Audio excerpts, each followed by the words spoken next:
This is my 1976 CB750 and my official step into the Honda CB community. I've had my bike since about February of 2025. I originally gravitated towards my particular model when looking at some old school cafe races.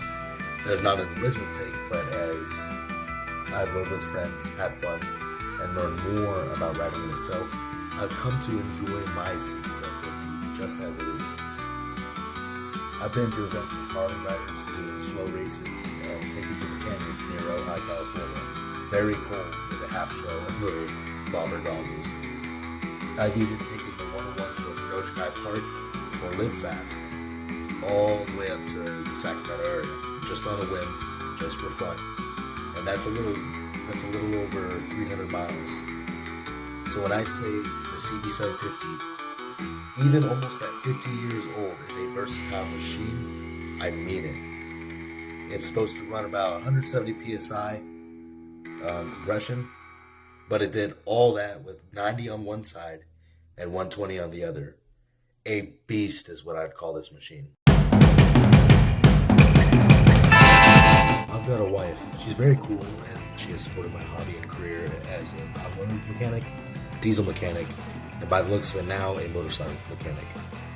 And at the time, we were talking, and we eventually hopped into the Danger Ranger, and once again, coincidentally, took a drive out to San Bernardino, where these bikes seem to flourish.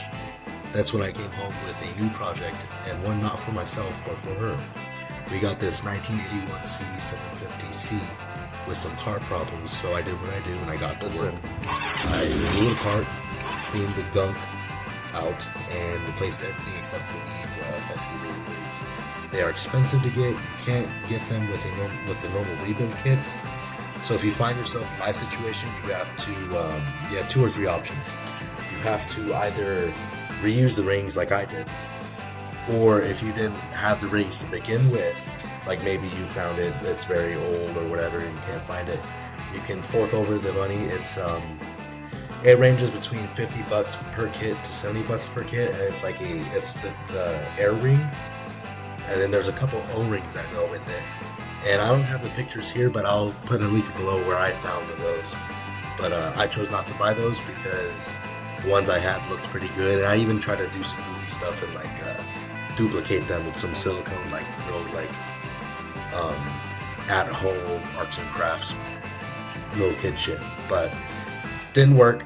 And so I'm sure if you own your own if you have water cutting or something like that, like how they cut out O-rings or cut out little flat washers, or if you can find something similar to this, that could be a good alternative. But if you can't find it, you don't want to buy it, and if you're so far along that it doesn't even have them at all, maybe invest in some Mikuni carbs and it's expensive. It's expensive, but it'll make your bike run better. Well, not better. It's more of a performance thing. I'm still a beginner at this, so I won't really advise you on that. But, yeah, you can do what you can do. But yeah, so once I got past that hurdle of the O-rings, or the little air ring things, just plopped them back in, just replaced everything else, called it a day. Blew out the jets, blew out everything inside the carburetor, the fuel rails that go between the carbs, because each carb is an individual carb. But the little fuel rails, you have to get the correct O-rings, and I only had a standard set, so when I first originally tried to do it, it didn't work very well, and it spilled gas everywhere. So what I had to do was, go buy a metric kit and find the closest size, and what do you know? That works way better. Think about that. But, yeah, so I did all that, and then the bike seemed to fire up, but I still was very beginner at it. It started idling at 3,000. I'm like, why is it doing that? And so I took it back off again. There's a lot of putting it on, taking it back off, putting it on, taking it back off. But I took it off again, and I saw the little throttle plates were not aligned very well, so they would come in and out, and that causes the more air to be let through. So it's like you're constantly putting on throttle when you're not. I thought it was the throttle cables, bought new throttle cables, choke cables, and then I was like, oh, it's that. Felt dumb, but yeah, I figured it out, and It's funny because in doing all this, I just found out not too long ago when I did this months ago from recording this months ago. I did it, but I found out there's this thing called DIGISYNC, and I'll leave a link to that too. I'm not sponsored by nobody. Like this is my first video, so. But yeah, I heard it's a really good tool, and you guys out there doing your stuff can also work on stuff like that. But I'm doing a whole lot of trial and error learning right now. But yeah, so we got it running, and then I got these cool little pod filters for her too. The same as like how I got pod filters for mine. I still have both air cleaners.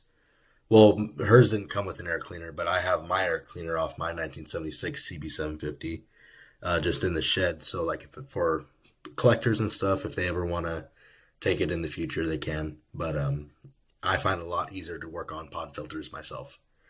So yeah, pretty cool. You can see it looks pretty cool, and then we got it running, and then yeah, it goes pretty sweet.